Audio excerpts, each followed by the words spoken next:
ಶರತ್ ನೀವು ಎಲ್ಲಿದ್ದೀರಿ, ಜೊತೆಗೆ ಅಲ್ಲಿ ಯಾವ ರೀತಿಯಾಗಿರುವಂತಹ ಸಿಚುವೇಶನ್ ಇದೆ, ಕಾಮನ್ ಮ್ಯಾನ್ ಯಾವ ರೀತಿಯಾಗಿ ಈ ರೀತಿಯಾಗಿರುವಂತಹ ಸನ್ನಿವೇಶದಲ್ಲಿ ಯಾವ ರೀತಿಯಾಗಿರುವಂತಹ ಸಮಸ್ಯೆನ ಎದುರಿಸ್ತಾ ಇದ್ದಾರೆ ಈಗ?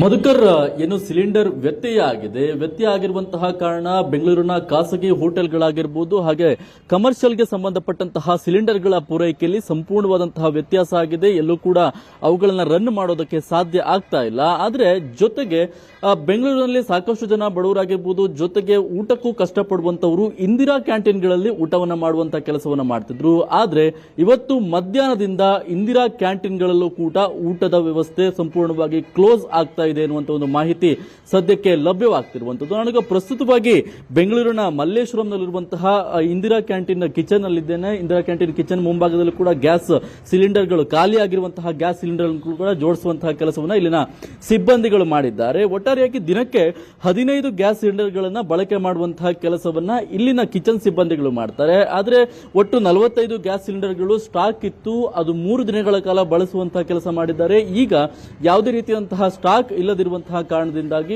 ಒಟ್ಟಾರೆಯಾಗಿ ಇವತ್ತು ಮಧ್ಯಾಹ್ನದ ಊಟವನ್ನು ಕ್ಲೋಸ್ ಮಾಡುವಂತಹ ಕೆಲಸವನ್ನು ಮಾಡಿದ್ದಾರೆ.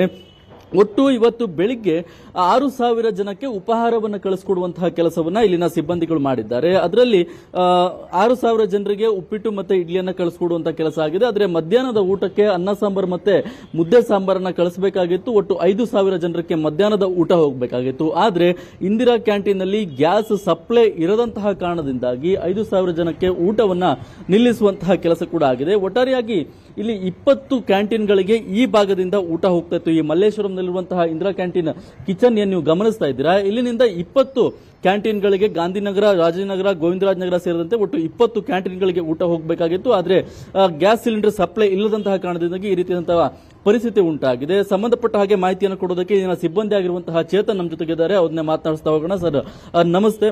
ಈ ರೀತಿಯಾಗಿ ಗ್ಯಾಸ್ ಸಿಲಿಂಡರ್ ಸಮಸ್ಯೆಯಿಂದ ಇಂದಿರಾ ಕ್ಯಾಂಟೀನ್ ಅಲ್ಲೂ ಕೂಡ ಆಹಾರ ಪೂರೈಕೆನೆ ಮಾಡೋದಕ್ಕೆ ಆಗ್ತಾ ಇಲ್ಲ. ಏನೇನು ಸಮಸ್ಯೆ ಆಗಿದೆ ಸರ್ ನಿಮ್ಗೆ ಇವಾಗ? ಸಿಲಿಂಡರ್ ಇಲ್ಲದ ಕಾರಣ ದಿನ ಲಂಚ್ಗೆ 4,000-5,000 ಊಟ ಕಳಿಸ್ತಿದ್ವಿ. ಸುಮಾರು ಬಡವರ ಜನಕ್ಕೆ ಊಟ ಇಲ್ಲದೆ ತೊಂದರೆ ಆಗುತ್ತೆ.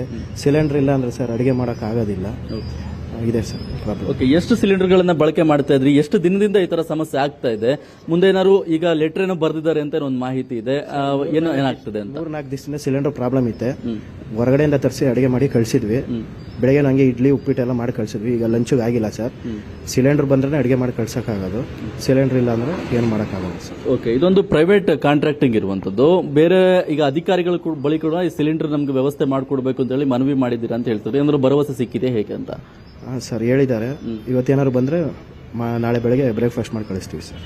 Okay sir, thank you. ಇದಿಷ್ಟು ಇಲ್ಲಿನ ಸಿಬ್ಬಂದಿ ಹೇಳ್ತಾ ಇರುವಂತಹ ಮಾತು. ಇವತ್ತು ಬೆಳಗಿನ ಉಪಹಾರವನ್ನು ಕೊಡಲಾಗಿದೆ, ಆದರೆ ಮಧ್ಯಾಹ್ನದ ಊಟವನ್ನು ಕ್ಲೋಸ್ ಮಾಡಲಾಗಿದೆ. ಈಗಾಗಲೇ ಹಿರಿಯ ಅಧಿಕಾರಿಗಳು ಕೂಡ ಎಲ್ಲ ಕಡೆ ಕೂಡ ಬೆಂಗಳೂರಿನಾದ್ಯಂತ ಊಟವನ್ನು ಕಳಿಸ್ತಾ ಇರುವಂತಹ ಕಾರಣದಿಂದಾಗಿ ಎಲ್ರಿಗೂ ಕೂಡ ಸಮಸ್ಯೆ ಆಗುತ್ತೆ.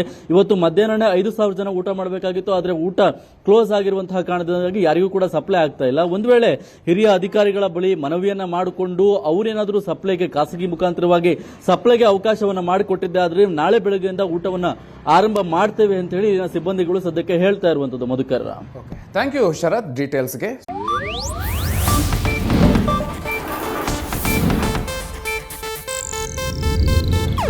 ಇದು ಏಷ್ಯಾನೆಟ್ ನ್ಯೂಸ್ ನೆಟ್ವರ್ಕ್ ಪ್ರಸ್ತುತಿ.